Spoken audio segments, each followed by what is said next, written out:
जैसा कि आप सभी को पता होगा कि मैं आप लोगों के लिए जो लगातार जो है यानी वायरल प्रश्न का सीरीज लेकर आया हूं और ये हमारा ज्योग्राफी का यानी सेट नंबर 3 है। इससे पहले हमने आप लोगों को 2 वीडियो दे चुका है, अगर आप लोग नहीं देखे हो तो देख लीजिएगा, क्योंकि वहां पर आप लोगों को मैं वो प्रश्न दिया हूं वायरल प्रश्न जो कि एग्जाम में सीधे सीधे देखने को मिल सकता है। तो आप लोगों के लिए ये सारा कुछ जो है मैं इसलिए कर रहा हूं क्योंकि आपका एग्जाम काफ़ी नज़दीक है, इसलिए आप लोग को पढ़ना बहुत ज़्यादा ज़रूरी है। और इस चैनल को तो सब्सक्राइब करना बिल्कुल मत भूलिएगा, क्योंकि आप लोगों को जो है अगर यानी एक चीज़ का रिसर्च रहता है कि सर मतलब वायरल क्वेश्चन यानी क्वेश्चन जो आउट होती है कुछ घंटे पहले तो कहाँ पर मिलता है। देखिए अगर हो जाएगी इस बार भी तो सबसे पहले इस चैनल में मैं आप लोगों को जो है देने वाला हूं, प्रोवाइड कराने वाला हूं, ठीक है। अगर नहीं तो फिर भी जो है कोशिश करूंगा कि वायरल प्रश्न पढ़ा दूं आप लोगों को जो कि आपके एग्जाम में आने वाला है, क्योंकि ये फाइनल यानी एग्जाम का वीडियो है, ठीक है। आप लोग इस वीडियो को पूरी तरीके से अच्छे ढंग से देख लीजिएगा। तो चलिए यहां पर सबसे पहला प्रश्न देखते हैं क्या बोला जा रहा है। कह रहा है कि किसने कहा कि मानव प्रकृति का दास है। तो यहां पर 1 नंबर का राइट आंसर का सी नंबर यानी एलान सैम्पल करेक्ट आंसर हो जाएगा, ठीक है। देखिए अगर आप लोग ये सारे प्रश्न पढ़ चुके हैं तो रिवीजन कर लीजिए, क्योंकि यही सारे प्रश्न आपके एग्जाम में आने वाला है। अब यहाँ पर दूसरा नंबर क्वेश्चन देखिए क्या बोला जा रहा है। मानव भूगोल क्रियाशील मानव और अस्थायी पृथ्वी के परिवर्तनशील संबंधों का अध्ययन है, ये किसने कहा। तो ये किसने कहा था, तो यहाँ पर राइट आंसर क्या होगा सी नंबर का एलान सैम्पल करेक्ट आंसर हो जाएगा, ठीक है ना, एलांसी शैम्पुल। अब देखिए अगला क्वेश्चन देखते हैं क्या बोला जा रहा है। कह रहा है कि रूको और जाओ ने नौनिश्चयवाद की संकल्पना किसने दिया था। तो यहाँ पर राइट आंसर क्या होगा जल्दी से आप लोगों को बताएं। तीसरा नंबर का डी नंबर होगा टेलर ने दिया था, ठीक है ना। चलिए आप लोगों का टाइम बिल्कुल भी वेस्ट नहीं करूंगा, और ये वायरल प्रश्न है इसलिए आप लोगों को मैं बार बार जो है पढ़ने के लिए बोल रहा हूँ। और जो बच्चे पढ़ लिए हैं तो रिविजन कर लीजिए, क्योंकि रिविजन करने से आपका जो एग्जाम में अगर ये प्रश्न आ जाएगा तो आपको कोई भी दिक्कत नहीं हो। अभी यहाँ पर देखिए क्वेश्चन नंबर 4 नंबर क्या बोला जा रहा है, फटाफट से देखिएगा। कह रहा है कि किस वर्ष यानी किस वर्ष विश्व की मानव जनसंख्या 6 अरब हुई थी। तो यहाँ पर राइट आंसर यानी 4 नंबर का तो डी नंबर क्या होगा 1999 करेक्ट आंसर हो जाएगा, ठीक है ना। चलिए आप देखेंगे अगला क्वेश्चन। अगला देखिए क्या बोल रहा है। कह रहा है कि जननांगीय संक्रमण सिद्धांत किसने दिया था। तो यहाँ पर 5 नंबर का करेक्ट आंसर क्या होगा सी नंबर नोएस्टीन ने दिया था, ठीक है। चलिए आप देखेंगे अगला क्वेश्चन। अगला देखिए क्या बोला जा रहा है। कह रहा है कि रूस को छोड़कर यूरोप के 40 स्वतंत्र देश में सम्मिलित रूप से कितने लोग रहते हैं। तो 6 नंबर का करेक्ट आंसर क्या होगा ए नंबर का 50 करोड़ लोग रहते हैं, ठीक है ना। चलिए आप देखिए अगला क्वेश्चन देखिए क्या बोला जा रहा है। कह रहा है कि 21वीं शताब्दी के प्रारंभ में विश्व की जनसंख्या दर्ज की गई थी। तो कितनी की गई थी आपको ऑप्शन में दिखा दे रहा हूं। तो यहां पर जो हमारा करेक्ट आंसर हो जाएगा 7 नंबर का, तो 7 का right answer C number 600 crore correct answer हो जाएगा, ठीक है ना। अब देखिए अगला क्वेश्चन देखिए क्या बोला जा रहा है। कह रहा है कि विश्व लिंग अनुपात का संबंध है। तो लिंग अनुपात का संबंध कैसे, तो यहाँ पर 8 नंबर का करेक्ट आंसर क्या होगा, तो ए नंबर का पुरुष तथा स्त्रियों के बीच राइट आंसर हो जाएगा। अब देखिए अगला क्वेश्चन देखिए क्या बोला जा रहा है। विश्व में सबसे अधिक नगरीकृत देश है। तो यहाँ पर 9 नंबर का करेक्ट आंसर क्या होगा बी नंबर यानी ग्रेट ब्रिटेन करेक्ट आंसर हो जाएगा, ठीक है। चलिए अब देखिए अगला क्वेश्चन देखिए क्या बोला जा रहा है। कह रहा है कि निम्नलिखित में से कौन विकास का सर्वोत्तम संकेतक है। तो 10 का करेक्ट आंसर क्या होगा डी नंबर क्या होगा यानी गुण में धनात्मक परिवर्तन करेक्ट आंसर डी हो जाएगा, ठीक है। चलिए अब देखेंगे अगला क्वेश्चन। अगला देखिए क्या बोला जा रहा है कि शुष्क क्षेत्रों में यानी मादा अपर्दन का यानी मुख्य कारण है। तो क्या है, तो इसका 11 नंबर का राइट आंसर क्या होगा सी नंबर वायु प्रदूषण, ठीक है। मृदा होगा, मादा नहीं होना चाहिए, ये मृदा होना चाहिए, ठीक है ना, मृदा होगा, मृदा अपर्दन, ओके। चलिए अब देखिए अगला क्वेश्चन देखिए क्या बोला जा रहा है। 12 नंबर करेगी खरीफ फसल की कृषि ऋतु क्या है। तो फटाफट से 12 नंबर का जवाब देना। तो 12 का राइट आंसर क्या होगा डी नंबर यानी क्या होगा जून से सितंबर करेक्ट आंसर हो जाएगा। अब देखिए अगला क्वेश्चन देखिए धान चावल की खेती संबंधित है किससे है। तो यहाँ पर 13 का राइट आंसर डी नंबर गहन निर्वाहक कृषि करेक्ट आंसर डी हो जाएगा, ठीक है। चलिए आप देखेंगे अगला क्वेश्चन क्या बोल रहा है। कह कि लॉरेंसार क्षेत्र प्रसिद्ध है। तो किसके लिए प्रसिद्ध है, तो यहाँ पर राइट आंसर ए नंबर यानी लॉ एस के लिए प्रसिद्ध है, ठीक है। चलिए अब देखेंगे अगला क्वेश्चन। अगला देखिए क्या बोला जा रहा है। कह रहा है कि चाय का सबसे बड़ा उत्पादक देश कौन सा है।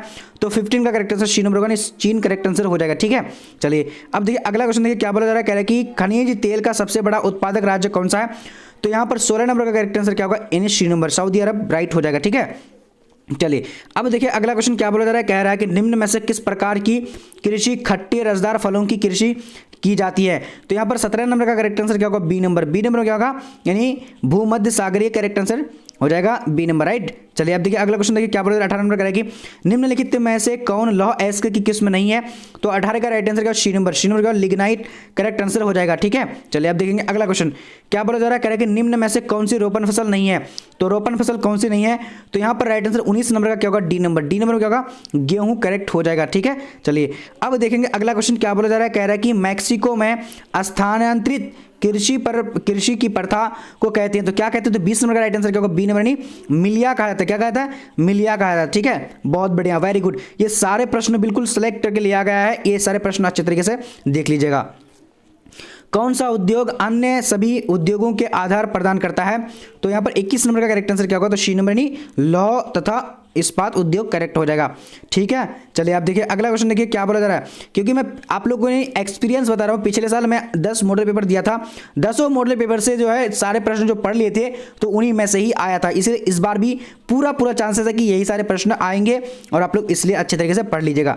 निम्नलिखित में से कौन सा उद्योग दूसरे उद्योग के लिए कच्चा माल तैयार करता है, तो यहाँ पर 22 नंबर का करेक्ट आंसर क्या होगा, जल्दी से बोलेगा, तो 22 का ए नंबर आधारभूत उद्योग करेक्ट हो जाएगा। ठीक है, चलिए अब देखिए अगला क्वेश्चन क्या बोला जा रहा है। कह रहा है कि बाह्य श्रौतीकरण सहायक है, तो किसके लिए है, 23 का करेक्ट आंसर क्या होगा, डी नंबर। डी नंबर का इनमें से सभी राइट आंसर हो जाएगा, देख लीजिएगा आप लोग इसको पढ़ करके। अब यहाँ पर देखिए अगला क्वेश्चन देखिए, भारत का सबसे बड़ा तेल शोधन कारखाना कहाँ है, तो यहाँ पर 24 नंबर का करेक्ट आंसर क्या होगा, तो right answer A number. A number क्या होगा, जामनगर करेक्ट आंसर हो जाएगा। ठीक है ना जी। अब देखिए अगला क्वेश्चन क्या बोला जा रहा है, निम्नलिखित क्रियाकलापों में किसमें उच्च स्तरीय अन्वेषण सम्मिलित किए जाते हैं, तो यहाँ पर राइट आंसर क्या होगा, 25 नंबर का, तो 25 का राइट आंसर श्रीमद चतुर्थ क्रियाकलाप करेक्ट आंसर हो जाएगा। अन्वेषण मतलब होता है खोज करता है, तो वो चतुर्थ क्रियाकलाप में आ जाता है। अब यहाँ देखिए क्या बोला जा रहा है, विश्व के प्रमुख समुद्री पत्तन है, तो 26 का करेक्ट आंसर क्या होगा, जल्दी से आप लोगों को बताना है, सी नंबर। सी नंबर क्या, विस्तृत पत्तन, राइट सी हो जाएगा। ठीक है ना, चलिए अब देखेंगे अगला क्वेश्चन क्या बोला जा रहा है। करें कि विश्व का यानी सबसे लंबी झील रेल मार्ग कौन है, तो 27 नंबर का करेक्ट आंसर क्या होगा, तो डी नंबर। डी नंबर क्या होगा, नहीं, ग्रेट लेक्स सेंट लॉरेंस जलमार्ग करेक्ट आंसर क्या होगा, डी नंबर हो जाएगा। ठीक है, अब देखिए अगला क्वेश्चन देखिए क्या बोला जा रहा है। कह रहा है कि इन्हें पर महाद्वीपीय स्टुअर्ट महामार्ग किनके मध्य से गुजरता है, तो 28 नंबर का करेक्ट आंसर क्या होगा, ए नंबर। ए नंबर क्या होगा, नहीं, डार्विन और मेलबर्न करेक्ट आंसर हो जाएगा। ठीक है, चलिए बहुत बढ़िया।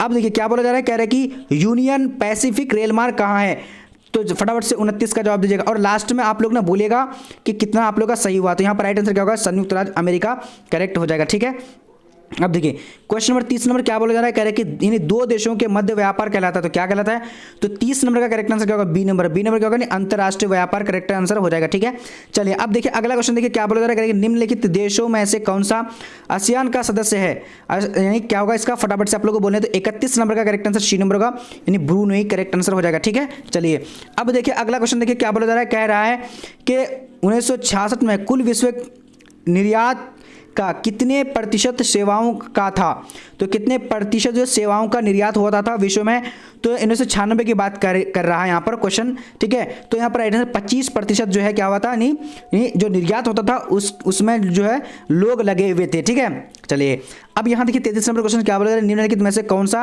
यानी इथियोपिया की राजधानी है, तो इथियोपिया की राजधानी क्या होता है, तो इसका अदीस अबाबा करेक्टर से क्या होगा, सी नंबर करेक्ट हो जाएगा 33 नंबर का। ठीक है, चलिए अब देखेंगे अगला क्वेश्चन, ओपेक का सदस्य नहीं है, तो ओपेक का सदस्य कौन नहीं है, तो यहाँ पर 34 नंबर का करेक्ट आंसर क्या होगा, ए नंबर, यानी ऑस्ट्रिया जो है ओपेक का सदस्य नहीं है। अब देखिए 35 नंबर क्वेश्चन क्या बोल रहे हैं, नदी के सहारे बसा किस प्रतिरूप में आएगा, नदी के सहारे जो बसा गांव है वो किस प्रतिरूप में आएगा, तो 35 नंबर का करेक्ट आंसर हमारे यहाँ जो हो जाएगा क्या हो जाएगा, तो डी नंबर। डी नंबर क्या, रेखीय करेक्ट आंसर हो जाएगा। ठीक है, चलिए अब देखेंगे अगला क्वेश्चन 36 नंबर क्या बोल रहा है, मेगानगर की जनसंख्या कितनी होती है, तो 36 नंबर का करेक्ट आंसर क्या, बी नंबर। बी नंबर क्या, 50 लाख से अधिक करेक्ट आंसर हो जाएगा। ठीक है, चलिए अब देखेंगे अगला क्वेश्चन क्या बोला जा रहा है, 37 नंबर कह रहा है कि पर्वतीय भागों में किस प्रकार की बस्ती पाई जाती है, तो 37 नंबर का करेक्ट आंसर क्या होगा, बी नंबर, सीरीनुमा करेक्ट आंसर हो जाएगा बी। ठीक है, चलिए अब देखिए अगला क्वेश्चन क्या बोला जा रहा है, करेंगे 2011 की जनगणना के अनुसार भारत में नगरीय आबादी है, तो क्या है, तो 38 नंबर का करेक्ट आंसर क्या, ए नंबर। ए नंबर क्या होगा, 31.16 करेक्ट आंसर हो जाएगा। ठीक है, बहुत बढ़िया, वेरी गुड। अब देखिए अगला क्वेश्चन, कोई भी प्रश्न में अगर डाउट है तो आप लोग टेलीग्राम में जुड़ जाइएगा, टेलीग्राम का नाम है BBP हेल्प, वहां पर आप लोग जो इसका PDF भी मैं सेंड कर दूंगा, देख लीजिएगा आप लोग। देखिए किस नगरीय क्षेत्र में प्रवासी जनसंख्या का अंश अधिक है? तो 39 का करेक्ट आंसर क्या होगा? ए नंबर। ए नंबर का मुंबई करेक्ट आंसर हो जाएगा। ठीक है, चलिए अब देखिए अगला क्वेश्चन देखिए क्या बोला जा रहा है, कह रहे हैं कि निम्नलिखित में से कौन सा यानी आर्य भाषा वर्ग में नहीं आती है? तो यहाँ पर 40 नंबर का correct answer C number. C number क्या होगा? तेलुगु करेक्ट आंसर हो जाएगा। राइट, चलिए अब देखिए अगला क्वेश्चन देखिए क्या बोला जा रहा है, कह रहा है कि भारत में सबसे कम लिंग अनुपात वाला राज्य है? तो 41 का करेक्ट आंसर क्या होगा? ए नंबर। ए नंबर क्या होगा? हरियाणा करेक्ट हो जाएगा। ठीक है, चलिए बहुत बढ़िया। अब आगे देखेंगे, आगे क्वेश्चन क्या बोला जा रहा है, 42 नंबर कह रहा है कि 2011 की जनगणना के अनुसार यानी भारत के किस राज्य का जनसंख्या घनत्व तो निम्नतम है? तो 42 नंबर का यहाँ पर करेक्ट आंसर क्या होगा? ए नंबर। ए नंबर क्या होगा? अरुणाचल प्रदेश करेक्ट आंसर हो जाएगा। ठीक है, अब देखिए 43 नंबर क्वेश्चन, निम्न में से किस राज्य में सर्वाधिक जनसंख्या का अप्रवासी आते हैं? तो 43 नंबर का राइट आंसर क्या होगा? सी नंबर। सी नंबर में क्या होगा? महाराष्ट्र करेक्ट आंसर हो जाएगा। अब देखिए अगला क्वेश्चन देखते हैं क्या बोला जा रहा है, कह रहे हैं कि भारत के निम्नलिखित राज्यों में से यानी किस में एक स्त्री यानी साक्षरता दर निम्नतम है? तो यहाँ पर 44 का राइट आंसर क्या होगा? बिहार में यानी साक्षरता दर जो है बिहार में सबसे ज़्यादा कम है, ये तो आप लोगों को पता भी होगा। ठीक है, अब देखिए 45 नंबर क्वेश्चन, निम्न में से कौन प्राचीन नगर नहीं है? तो सॉरी कौन प्राचीन नगर है, मतलब सॉरी प्राचीन राजधानी है। ओके सॉरी, तो 45 का करेक्ट आंसर क्या होगा? तो यहाँ पर राइट आंसर जो होगा सी नंबर। सी नंबर क्या? पटना प्राचीन है। ठीक है ना, पटना बहुत ज़्यादा प्राचीन है क्योंकि यहाँ पर जो है अंग्रेज़ों के ज़माने में उसके फिर महाराजाओं का भी यहाँ पर यानी ज़माना था। ठीक है ना, इसलिए इसको पुराना है। कौन सा नगर तमिलनाडु का मैनचेस्टर कहा जाता है? तो कौन सा जो नगर है या फिर शहर है तमिलनाडु का मैनचेस्टर कहा जाता है? तो 46 का करेक्ट आंसर हो जाएगा ए नंबर। ए नंबर कोयम्बटूर करेक्ट आंसर हो जाएगा। ठीक है, अब देखिए अगला क्वेश्चन देखिए क्या बोला जा रहा है, कह रहा है कि उत्तर भारत में सिंचाई का प्रमुख स्रोत कौन है?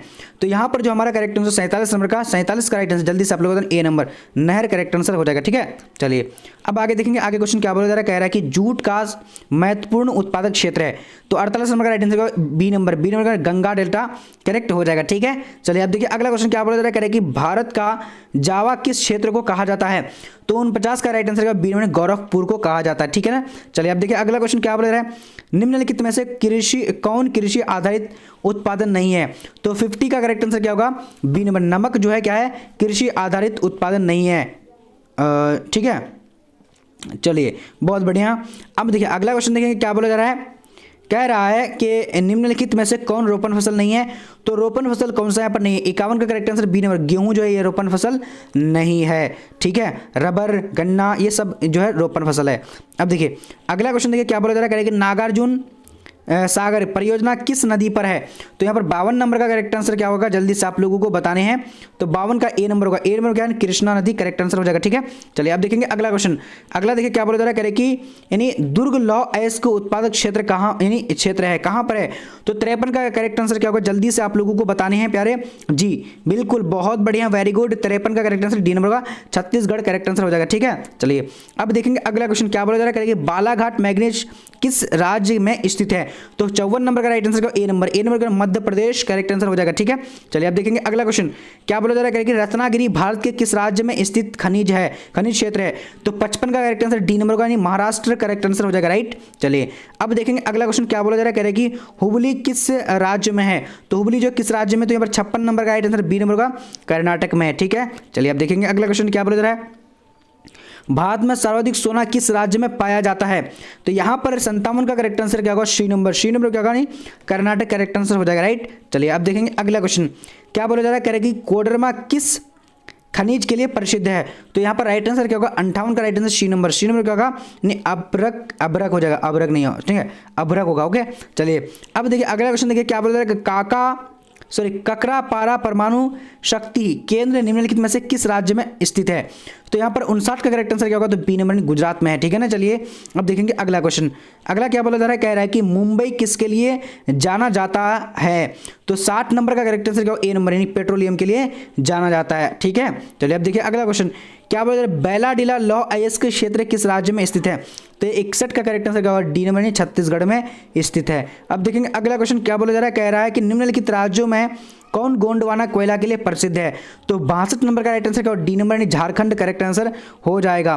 ठीक है, चलिए अब देखिए अगला क्वेश्चन देखेंगे क्या बोला जा रहा है, कह रहा है कि मुंबई में सबसे पहले सूती वस्त्र का कारखाना स्थापित किया गया था, क्योंकि यहाँ पर क्या था? तो इसका करेक्ट सबसे पहले मुंबई में किया गया था। ठीक है, हाँ, तो यहाँ पर करेक्ट आंसर क्या हो जाएगा, क्योंकि यहाँ पर अधिक से अधिक पतन है। 63 नंबर का राइट आंसर क्या होगा, तो डी नंबर, इनमें से सभी करेक्ट होगा, ठीक है। चलिए अब देखिए अगला क्वेश्चन क्या बोला जा रहा है, कह लेंगे सलेम इस्पात उद्योग है, तो किसके लिए, तो 64 नंबर का यहाँ पर राइट आंसर क्या होगा, जल्दी से आप लोग को बताने, ए नंबर, तमिलनाडु में है, ठीक है। चलिए अब देखेंगे अगला क्वेश्चन। चलिए अब यहाँ पर देखिए क्या बोला जा रहा है, कह रहे हैं कि कोची पत्तन अवस्थित है, कहाँ पर है, तो 65 नंबर का करेक्ट आंसर जो हो जाएगा हमारा, जल्दी से आप लोगों को बताने हैं जी, सी नंबर, केरल में है, ठीक है ना। चलिए अब देखिए अगला क्वेश्चन देखेंगे क्या बोला जा रहा है, कह रहा है कि निम्नलिखित में से किस वर्ष में पहला रेडियो कार्यक्रम प्रसारित हुआ था, तो 66 नंबर का करेक्ट आंसर जो हमारा हो जाएगा, जल्दी से आप लोग को बताने, तो 66 का राइट आंसर सी नंबर, क्या होगा 1923 करेक्ट आंसर हो जाएगा, ठीक है। चलिए अब देखिए अगला क्वेश्चन क्या बोला जा रहा है कि नागपुर योजना किस परिवहन से संबंधित है, तो 67 नंबर का करेक्ट आंसर क्या होगा, तो बी नंबर, बी नंबर क्या होगा, यानी सड़क करेक्ट आंसर हो जाएगा, राइट। चलिए अब देखेंगे अगला क्वेश्चन।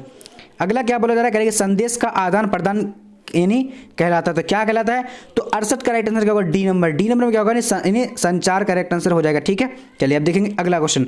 निम्नलिखित में से कौन सा यानी पत्तन पूर्वी तट पर स्थित है, तो यहाँ पर 59 का करेक्ट आंसर क्या होगा, डी नंबर, चेन्नई में राइट आंसर हो जाएगा, ठीक है। चलिए अब देखिए अंतिम क्वेश्चन, और ये क्वेश्चन का आंसर आप लोग फटाफट से कमेंट सेक्शन में दीजिए।